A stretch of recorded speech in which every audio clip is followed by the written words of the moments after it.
the needle was still in my arm. Quote by Nicki Sixx. The book I'm going to be actually talking to you guys about is Heroin, Diaries by Nicki Sixx, and it was written by Ian. I forgot his last name. What's channel, bro? I don't even know.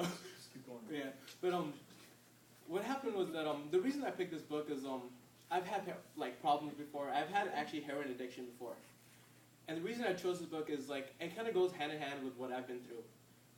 In the past, like when I was reading through this book, I was reading like everything that he's been going through. He even starts off with his own definition of addiction. The medical definition for addiction is it's something you're obsessed with and repeatedly doing it even though you know it's going to harm you. His definition, as long as you know you can stop, as long as it's next Tuesday. Heroin is a synthetic opiate. His definition is something that causes you to go out of reality, and when you're trying to cope back into like your normal self, it's hard. You can't do anything that you want.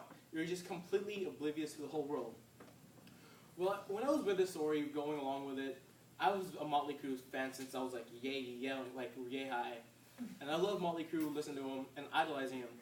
As he was going through the story, he was saying, when I was young, I was growing up listening to all the people I idolized, and I want to be like the people I idolize. So he was listening to music. By the time he was 15, he was a bassist. He started many, many bands. And by the time he was 17 years old, he started in Motley Crue. Motley Crue is one of the best bands out there, like personally, but it's one of the greatest bands out there. And he started it off with Tommy Lee, the drummer. So they had this thing going on, and all the people he idolized did drugs, cocaine, heroin, alcohol, everything. You know it, they did it. And so when he was growing up, he's always has drugs. He's always shooting up heroin, getting high, doped up, and just that's how his life started off. It started off going good, hit top. He hit all the way to the top. As soon as he started doing drugs, rock bottom. Everything disappeared completely. Everything's gone. Same thing with me. As when I was doing heroin, things were all the way to rock bottom. That's what happens. Drugs aren't something that people should be doing. But we know that as he had this heroin addiction, went rock bottom. He tried getting out of this addiction problem.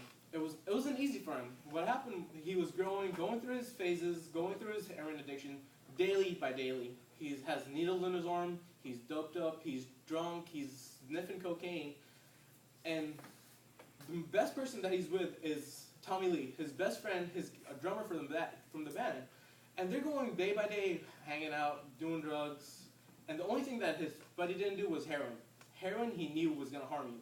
And every time he tried talking Nicki Sixx out of the heroin, he couldn't barge. He didn't barge. He knew he was going to quit someday.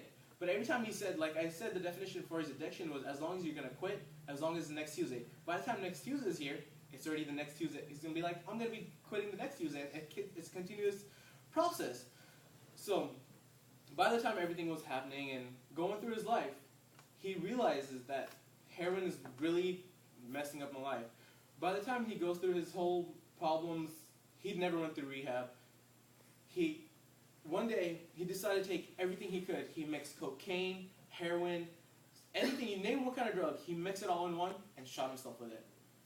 This is the point where he pretty much overdosed. He was clinically pronounced dead.